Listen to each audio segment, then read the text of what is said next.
Bienvenue les créatifs pour une nouvelle vidéo, ça fait vraiment plaisir de te retrouver aujourd'hui. Aujourd'hui on se retrouve pour répondre à une question d'Aurélie. Une question qui concerne un petit peu la confiance en soi et la comparaison avec les autres ou encore les critiques que peuvent avoir les professeurs à l'égard de son travail. Et je trouve ça vraiment intéressant comme question étant donné qu'on est tous confrontés à ça en tant que designer graphique, à affronter la critique des personnes. Et notamment quand tu es en études, d'affronter les critiques des professeurs, c'est pas toujours facile. C'est pas toujours facile étant donné que tu donnes de ton mieux, tu essaies de tout donner, de faire quelque chose de propre, qui te correspond, et quand tu es content du résultat, et qu'on te dit bah ouais mais c'est pas ça, c'est pas bon, c'est pas vraiment ce qui a été demandé, bah ça fait mal. C'est toujours compliqué d'affronter cette critique, et j'ai proposé un petit peu ce que je fais moi pour affronter cette critique, comment faire pour avancer malgré tout. Et voilà, comment se relever des petites critiques qui font pas plaisir mais qu'il faut tout de même gérer, surtout dans notre métier, étant donné qu'on est dans le domaine de l'art, et l'art est critiqué, notre travail sera critiqué, il y aura des personnes qui vont adorer ça, d'autres personnes qui vont détester, mais c'est notre job, et je vais te donner aujourd'hui quelques petits tips que j'utilise pour le surmonter. Tout d'abord, ce qu'il faut que tu te poses comme question, c'est pourquoi il a dit ça. Pourquoi il a fait cette critique? Dans quel but? Est-ce que son objectif c'était de te faire évoluer, de te faire progresser dans les prochaines créations que tu vas faire? Ou plutôt au contraire pour te descendre? Alors il faut savoir que quand tu es étudiant, souvent les professeurs ils sont là pour t'aider. Ils sont là pour te pousser vers le haut, pour te tirer vers le haut plutôt, et pour faire évoluer ton travail. Franchement, ne le prends pas mal. Si tu fais une critique, je pense, après je connais pas tes profs, hein, je pense que c'est pour te faire évoluer et pour te faire progresser. Après c'est sûr que les professeurs normalement sont là pour te faire évoluer, mais certains sont là aussi, ne te kiffent pas et te descendre gratuitement. Alors il faut essayer de chercher à comprendre pourquoi ils t'ont descendu. Reste humble dans ton travail. Ne te braque pas dès qu'on fait une critique, c'est normal. Ça viendra avec le temps. Au début j'étais assez, pas sensible, mais ça me faisait chier dès qu'on faisait une critique. Mais au contraire ça me tirait vers le haut, je me suis dit ok, bah tu vas voir la prochaine fois, je vais tout donner et puis je vais tout déchirer. Donc utilise ça comme un point positif, comme quelque chose qui va te faire évoluer, et ne te braque pas directement. Essaye de comprendre pourquoi, qu'est-ce qui ne va pas, cherche à voir les points forts de ton travail et les points faibles que tu pourrais corriger. J'ai proposé quelques solutions. Pour commencer, essaie de créer encore un peu plus. Une fois que tu as un échec, tu as une critique, bah, tu t'en fous, tu vas essayer de recréer quelque chose d'autre dont tu es fier, dont tu es satisfait. L'important c'est d'être fier de son travail, c'est vraiment la première chose qu'il faut que tu fasses. Tu t'en fous s'il ne kiffe pas, l'important c'est que toi tu sois satisfait. Donc première chose, recrée quelque chose par-dessus et sois satisfait de ton travail. Seconde chose, c'est pense à toutes tes réussites. Ce que je t'invite à faire, c'est de revoir un petit peu toutes les créations qui t'ont plu, toutes les créations où tu as vraiment géré. Ça va te permettre de refaire monter ta confiance en soi, et de ce fait d'être beaucoup plus à l'aise dans les prochaines créations. Et enfin, ce que j'ai fait moi ce qu'on a fait plutôt avec un groupe d'étudiants, c'est qu'on s'est regroupé, on a créé un petit groupe Facebook, et voilà, on pouvait échanger ensemble, se faire tirer vers le haut en échangeant, en partageant des petits tricks, en donnant notre avis sur les différentes créations. Donc voilà, crée toi un environnement qui puisse te faire progresser et te tirer vers le haut, c'est super important. Donc voilà, tu as des étudiants. Tu m'avais dit aussi que les étudiants, voilà, ils n'étaient pas en confiance du coup, étant donné des critiques. Bah voilà. Et si le monde extérieur ne te facilite pas la tâche, crée-toi un microcosme, invite toutes ces personnes dans un groupe et tirez-vous vers le haut et soyez motivés ensemble. Moi, ce que je fais pour rester motivé, c'est que j'appuie sur mes points forts. Ce que je fais, étant donné que j'aime bien la photo, c'est que je crée des visuels en faisant de la photographie, ou encore avec de la 3D. J'utilise mes forces vraiment. Je t'invite à faire ça pour rester motivé. Fais des choses que tu connais, fais des choses dont tu es sûr de réussir, entre guillemets, des choses où tu es à l'aise avec. Ça va te permettre de monter ta confiance encore une fois. Interroge-toi pourquoi tu fais ça, pourquoi tu fais cette création, et surtout pourquoi tu fais ces études de design graphique. C'est super important étant donné que si tu as toujours été dans le bad, entre guillemets, si tu as toujours eu un manque de motivation dans ce domaine, c'est qu'il y a aussi une question plus profonde peut-être à se poser.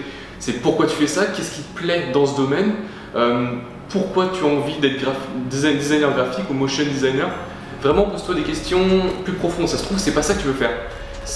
Après, je t'invite vraiment à tâtonner, continue tes études, regarde si ça te plaît ou non, mais si tu vois que sur le long terme ça te plaît pas, change directement de branche. Donc ça peut être aussi une question beaucoup plus profonde est-ce que tu aimes vraiment le design graphique?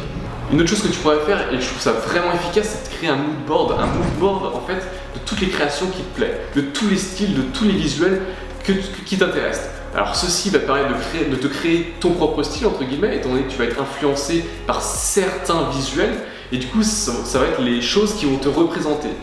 Ça va être un style qui va te correspondre un peu plus. On a chacun un style graphique. C'est sûr, au niveau de la couleur, au niveau des formes, au niveau de la technique, il faut juste savoir laquelle te correspond. Quelles sont les différentes méthodes, les différents visuels ou thèmes qui te plaisent. Et pour cela, va sur internet, va sur Pinterest, sur Behance et tu chopes tous les visuels qui te plaisent. Tu crées un mood board, tu as sûrement dû apprendre ça en design graphique.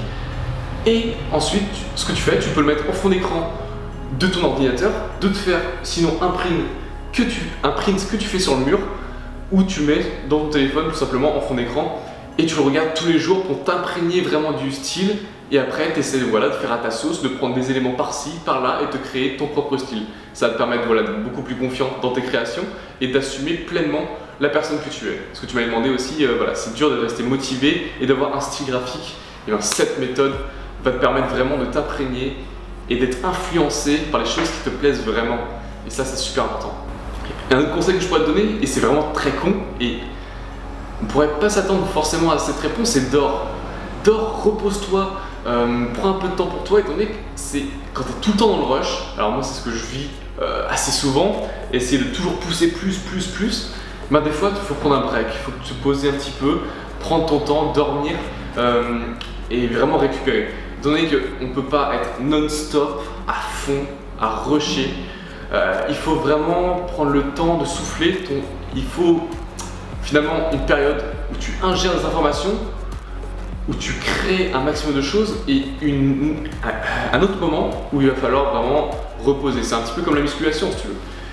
Tu ne pourras pas faire prendre du muscle si tu travailles tout le temps. Il faut savoir aussi avoir des temps de repos et avoir du temps entre les exercices et entre les entraînements. C'est exactement la même chose.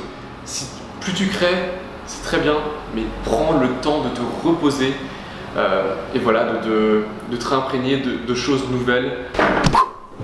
Moi, ce que j'adore faire, c'est de traquer les moments où je suis motivé. À chaque fois que j'ai un moment de motivation, à chaque fois que j'ai un moment d'inspiration, ce que je fais, c'est que je me prends mon carnet Evernote et je note pourquoi et comment j'ai réussi à atteindre cet état. C'est vraiment important de se connaître. Et c'est important, même en dehors du design graphique, de se connaître en général, dans la vie en général, étant donné que si jamais à un moment tu as un coup de blues, tu as un coup voilà, où ça va pas bien, c'est bien de savoir à quel moment, comment faire pour sortir de cet état. Alors ce que je fais, c'est une fois que je suis motivé, par exemple, je vais me balader à Londres et je sais pas, je vais arriver vers une place qui m'inspire vraiment. Où je me dis putain, on pourrait faire ça, enfin je veux dire, où je me sens inspiré, créatif. Alors ce que je fais, c'est que je note dans mon carnet Evernote, j'ai une rubrique motivation, et je me mets comment j'ai été motivé et pourquoi. Je mets du coup tout simplement dans mon carnet, se balader à Oxford Circus à Londres me procure de la motivation. Et du coup voilà, j'ai une liste de plein de choses que je fais, comme par exemple aller sur Pinterest et voir des créations qui m'inspirent, ou voir des vidéos de motivation tout simplement. Et ben, tout ça, voilà, j'ai une liste de tâches entre guillemets pour être motivé. Alors voilà, fais la même chose avec toi, parce que ça diffère de chaque être humain, comment être motivé. Du coup, dès que tu as un petit moment, dès que tu sens oh putain, c'est vraiment ça que je veux faire, oh putain, j'ai vraiment envie de créer quelque chose, j'ai envie de voilà, où tu ressens vraiment cette motivation, prends le temps de noter dans ton carnet Evernote. Pour le coup, pour rester motivé, j'ai noté quelques trucs, comme par exemple aller voir sur Pinterest, aller voir sur Behance, aller voir sur Vimeo, aller checker un petit peu les créations qui se font. Franchement, je t'inviterais même à t'imprégner, ou plutôt avant d'effectuer une tâche, avant d'aller à la salle, avant de créer un visuel, j'ai envie de te dire, imprègne-toi ou motive-toi à l'aide de créations qui ont déjà été faites. Par exemple, tu vas devoir faire un visuel pour tes cours. Ben, je t'invite à aller t'imprégner avant, à avoir ce petit coup de motivation, de te mettre dans un état qui va être créatif, qui va être propice à la création de ce visuel. Alors ça, c'est vraiment utile et ça donne vraiment envie de se dépasser, de se motiver juste avant de créer quelque chose. Donc voilà, t'imprégner d'un environnement, d'un état d'esprit avant de faire une action. On va se calmer un petit peu. Ce que je t'invite à faire, c'est une fois que tu as des moments de frustration, des moments où ça va pas, prends du temps pour toi, ralentis le rythme, écoute de la musique classique ou ce que tu veux, des musiques qui te font plaisir. Regarde des vidéos de motivation, mais ralentis le rythme, ça va, il n'y a pas le rush. J'ai tendance, moi aussi, comme je te disais, à toujours aller à fond, à fond, à fond. Mais des fois, voilà, il faut ralentir un petit peu, étant donné que sinon tu claques et tu vas rien faire pendant une semaine ou deux, étant donné que tu vas avoir un sorte de mini burn-out. Donc, parfois, tous les jours, je dirais, pendant 30 minutes, prends du temps pour toi, relaxe-toi, écoute de la musique tranquillement et fais des choses qui te plaisent. C'est vraiment important. Moi, c'est une sorte de règle que j'ai et que je fais tous les jours, c'est de voilà, au moins avoir une demi-heure, une heure de choses qui me font vraiment plaisir. Ça me permet voilà, d'oublier un petit peu ce qui s'est passé dans la journée, me permettre voilà, de faire quelque chose que j'aime et de me dire à la fin de la journée, ok, c'est cool, ma journée était quand même bien, j'ai eu ça qui ont été, et vraiment de focaliser vraiment sur ce qui va et non sur voilà, les côtés négatifs qu'il y a pu y avoir, les différentes critiques qu'il y a pu y avoir vis-à-vis de mon travail. Donc c'est important voilà, de faire un sorte de petit check-up tous les soirs, ce que je fais avant de m'endormir. Je me dis les 3 choses qui ont été, les 3 choses qui m'ont vraiment plu aujourd'hui. Ça me permet voilà, de t'endormir tranquillement, de ne pas penser aux critiques négatives des autres personnes ou des professeurs. Et c'est quelque chose vraiment d'efficace et que je t'invite vraiment à tester toi aussi. Voilà, j'espère que cette vidéo t'aura plu. J'espère que tu vas pouvoir prendre quelques petits éléments, les incorporer et maintenant gérer peut-être un petit peu mieux la critique, avoir des petites méthodes, des petits automatismes que tu peux incorporer dans ta routine pour faire face à ces critiques, à cette frustration que tu peux rencontrer à travers ton travail. C'est important, surtout dans le domaine de l'art, les critiques sont omniprésentes et c'est normal, il faut les accepter, faut pas se braquer non plus, écouter la personne et si vraiment il n'y a aucun argument, tu t'en fous, tu crées ton propre microcosme avec tes potes, tu partages tes projets, ils te disent ce qui va, ce qui vont pas. Vraiment, entoure-toi de personnes inspirantes et voilà, et lorsque ça va pas, essaye de sortir un petit peu de ta zone de confort, faire des choses qui te plaisent, de créer avec des techniques que tu maîtrises et surtout voilà, tous les jours prends un petit peu de temps pour toi et relaxe-toi.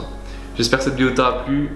Encore merci d'avoir pris le temps d'apprendre quelque chose aujourd'hui et on se retrouve à la prochaine et encore une fois, reste motivé, reste créatif, reste unique. Ciao!